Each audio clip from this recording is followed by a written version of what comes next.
Your Menopause Journey, Chapter 8 from Letters to My Daughter by Alina Chamberlain. I want to talk about something really special, a journey that is so deeply a part of a woman's life.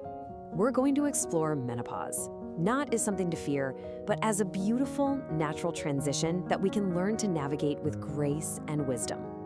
So the big question really is this: can we have a say in this sacred shift? Is it actually possible to gently guide this process, maybe prolong our hormonal vitality, and just soften the arrival of menopause? Well, the answer is so much more hopeful and empowering than you might think. So to start, we really have to get clear on what menopause truly is. It's time to move beyond the myths and step into a space of gentle, loving understanding. You know, so many of us think menopause is this thing that just happens overnight, but it's really not.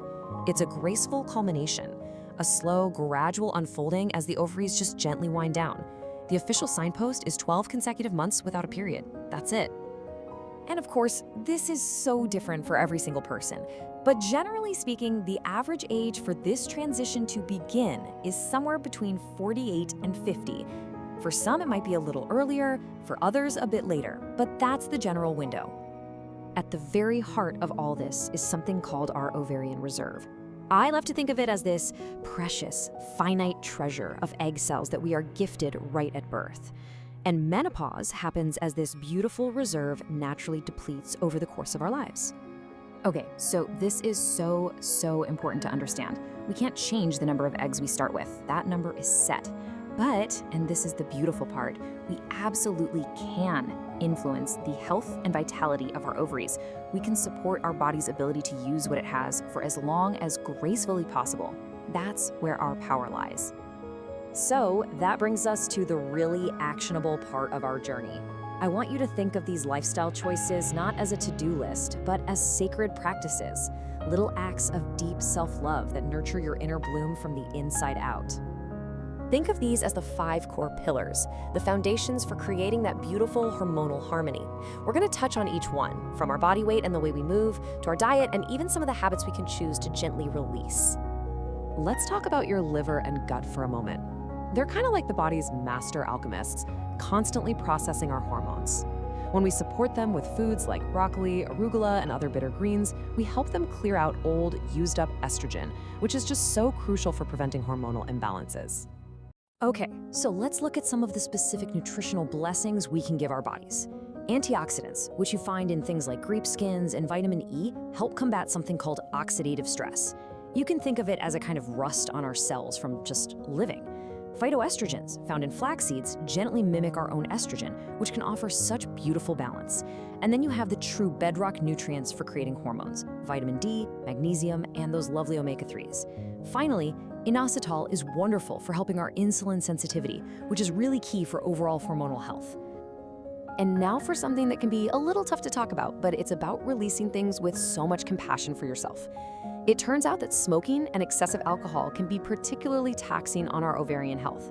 The toxins can really harm our precious egg cells, and alcohol can disrupt the liver's really important work. So choosing to let these go is one of the most powerful gifts you can give your body. You know, beyond everything we do in our day-to-day lives, there's this other profound and really quiet influence. It's the story that's written in our very genes, a whisper passed down through generations. I just love this quote. Our bodies carry stories written long before we ever had a say. It just captures the heart of our genetic legacy so perfectly. The timing of our own transition is often connected to a rhythm that began long ago, with our mothers and their mothers. So, how does this actually work? Well, it's pretty fascinating. The timing of your own mother's menopause can be a really strong guide for your own. One idea is that a mother passes a certain number of egg cells to her daughter while she's in the womb. So if fewer cells are passed on, it could mean an earlier menopause down the line. And some new research is also suggesting that inflammation from past viruses might play a role too. So, knowing that menopause is a natural part of life's journey for all of us, how do we embrace this unfolding? How do we support ourselves through it all with compassion and, when we need it, with medical wisdom? This is a really important distinction when we talk about hormone replacement therapy, or HRT. Its purpose isn't to stop or delay menopause from happening. Instead, Think of it as a compassionate tool that tenderly replaces the hormones your body isn't making as much of anymore. This can bring so much relief from things like hot flashes, sleep issues, and it can also support your long-term bone and heart health. It's a very personal decision, of course, and one to be made with your doctor, always. And really, if there's one thing to take away from our time together, it's this. You can't stop the graceful march of time, but you can absolutely influence its pace and enrich the entire journey. The loving care you give your body in your 30s and 40s is truly a profound investment, a gift to your future self. So, as we close, I just want to leave you with this gentle question to sit with.